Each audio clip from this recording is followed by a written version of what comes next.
Civil सेवा परीक्षा की तैयारी कर रहे मेरे सभी प्यारे नौजवान साथियों, नमस्कार।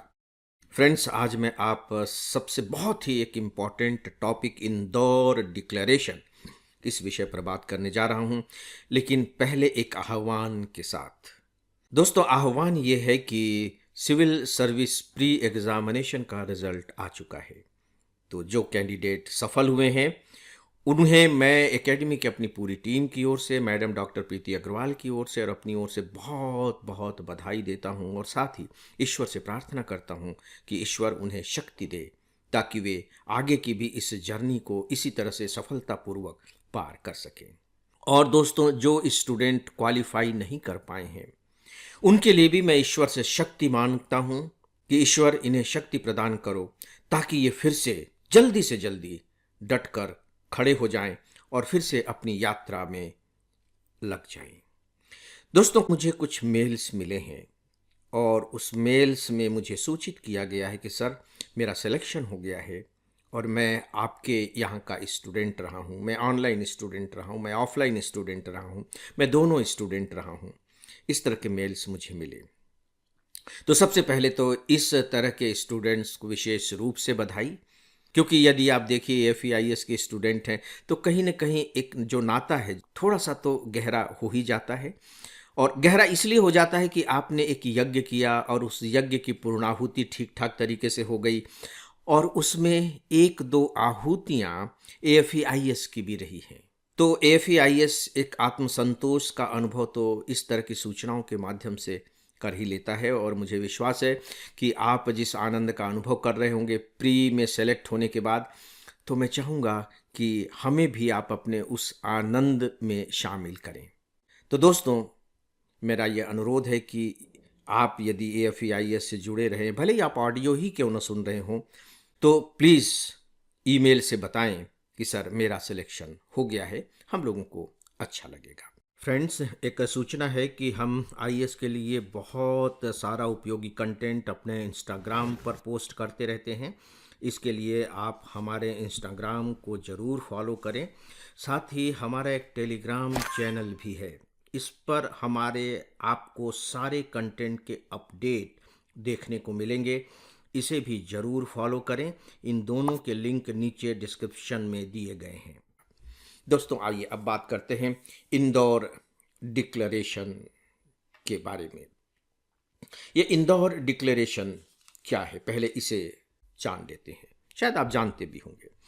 आपको मालूम है कि 1 जनवरी 2026 से भारत ब्रिक्स देशों का अध्यक्ष बना है और साल भर तक वो अध्यक्षता करता रहेगा। और जब कोई भी देश अध्यक्ष होता है तो उससे संबंधित बहुत सारे सम्मेलन उस देश में होते रहते हैं। तो इसी के कंटिन्यूएशन में इंदौर में अभी एक सम्मेलन हुआ, एक बैठक हुआ आप कह सकते हैं, जिसे हम कहेंगे ब्रिक्स देशों के कृषि कार्य समूह की बैठक। कृषि कार्य समूह की बैठक। देखिए, शब्द बहुत स्पष्ट है, कृषि कार्य, यानी कि यह बैठक इस तरीके की रही है कि ब्रिक्स के देशों में जो कृषि व्यवस्था हो रही है उसको कैसे बेहतर बनाया जाए, कैसे आगे बढ़ाया जाए, कैसे सहयोग किया जाए, इसको लेकर के बातचीत हुई। और बातचीत पूरी होने के बाद एक घोषणा पत्र जारी किया गया, जो सामान्यतः यहाँ होता ही है, जिसे कहा गया इंदौर घोषणा पत्र, इंदौर डिक्लेरेशन। देखिए, पहली बात तो यह है कि ये जो घोषणा पत्र है ये भारत में जारी किया गया है, हमारे लिए इंपॉर्टेंट हो गया, परीक्षा की दृष्टि से मैं बात कर रहा हूं। और दूसरा, ये कृषि व्यवस्था से संबंधित है। तो मुझे बताने की जरूरत नहीं है कि भारत के लिए कृषि क्यों इतनी महत्वपूर्ण है।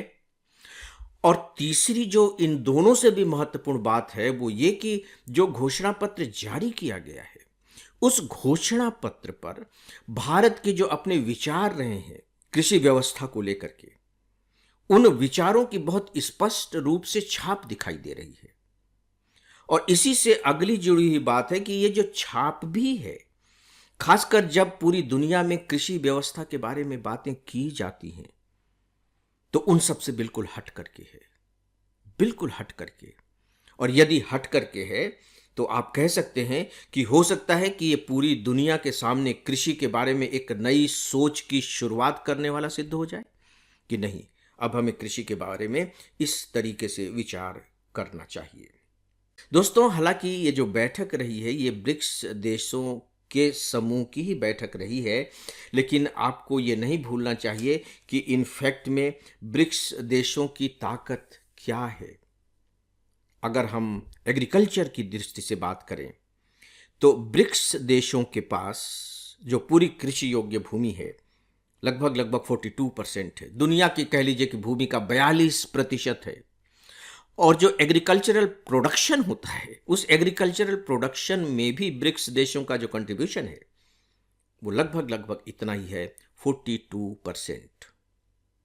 यानी कि जितना लैंड एरिया लगभग लगभग उतना ही प्रोडक्शन, तो ऑलमोस्ट आप कह सकते हैं 50%। तो ऐसी स्थिति में बहुत ही स्वाभाविक है कि यह हो सकता है कि पूरी दुनिया की सोच को बदलने वाला सिद्ध हो। और हमारे कृषि मंत्री जो हैं, केंद्रीय कृषि मंत्री, उन्होंने इस बात को बहुत स्पष्ट रूप से कहा भी है। तो आइए अब सीधे सीधे डिक्लेरेशन पर बात करने से बेहतर है कि इसकी थोड़ी पृष्ठभूमि को समझें। और मुझे लगता है कि इसे सुनने के बाद जो डिक्लेरेशन है वो आपकी पूरी तरह से समझ में आ जाएगा।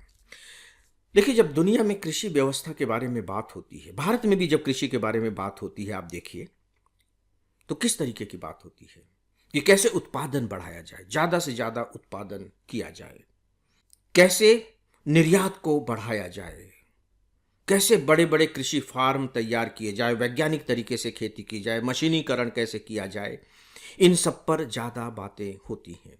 ठीक है, अब उसके साथ एक और भी बात जुड़ गई है जो बहुत महत्वपूर्ण है, जलवायु अनुकूलन। जलवायु परिवर्तन से जो चैलेंजेस आ रहे हैं कृषि के सामने, उसका कैसे मुकाबला किया जाए, इन पर बातें होती हैं। यदि आप भारत के संदर्भ में इन बातों पर विचार करें तो थोड़ी सी बातें आपको अलग तरीके की दिखाई देंगी। आप जानते हैं कि हमारे यहाँ जो लघु और सीमांत किसान हैं उनकी सबसे बड़ी संख्या है, सबसे बड़ी संख्या, मोर देन 3/4 हमारे यहाँ लघु और सीमांत किसान हैं। और ये वो किसान हैं जिनके पास 2 हेक्टेयर से कम जोत की भूमि है, यानी कि ज़्यादातर किसान हमारे छोटे हैं।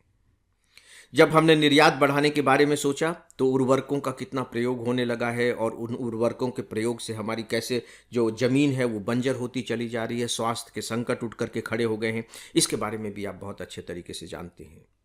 ये आधुनिकीकरण का परिणाम है। अगर हमें अपने खेती बाड़ी का मशीनीकरण करना है तो हमें बड़े बड़े जोतों की ज़रूरत पड़ेगी, बड़े बड़े कृषि फार्म चाहिए, जबकि हमारे यहाँ छोटे और सीमांत किसान ज़्यादा हैं, तो वहाँ भी बात नहीं बन रही है। और आखिरी बात कि जब हम खेती के पद्धति की बात करते हैं तो हमारे पास उसके लिए अपने नवाचार हैं, हमारे अपने बीज हैं, अपनी तरह के खाद हैं, उनका अपने तरह का स्वाद है। धीरे धीरे धीरे धीरे सारी चीज़ें खत्म होती चली जा रही हैं। आप देखिए कि बीज पर मल्टीनेशनल कंपनीज का अधिकार होता चला जा रहा है। आप बीज अगले साल के लिए बचा कर नहीं रख सकते, और अगर बचा करके रख भी लेंगे तो उससे उतना उत्पादन नहीं होगा, बिना खाद के पैदावार ही नहीं होगी। तो इस तरह के संकट से हमारी कृषि व्यवस्था गुजर रही है।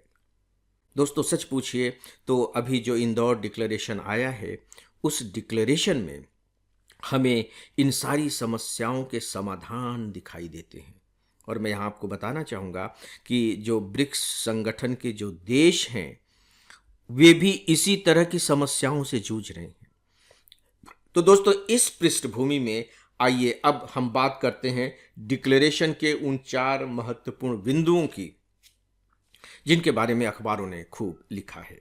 उसका जो पहला पॉइंट है उसका शीर्षक है एग्रोकोलॉजी और रीजनरेटिव एग्रीकल्चरल नेटवर्क। सामान्य तौर से समझ लीजिए कि प्राकृतिक और जो जैविक खेती होती है उसे बढ़ावा देने के लिए उत्कृष्टता केंद्र स्थापित किए जाएंगे, और उन उत्कृष्टता केंद्र में इसको लेकर के बाकायदे अनुसंधान होंगे। और ये जो उत्कृष्टता केंद्र होंगे ब्रिक्स देशों में होंगे और इनका एक नेटवर्क तैयार किया जाएगा ताकि ब्रिक्स के जो देश हैं आपस में अपने अपने अनुसंधानों को शेयर कर सकें।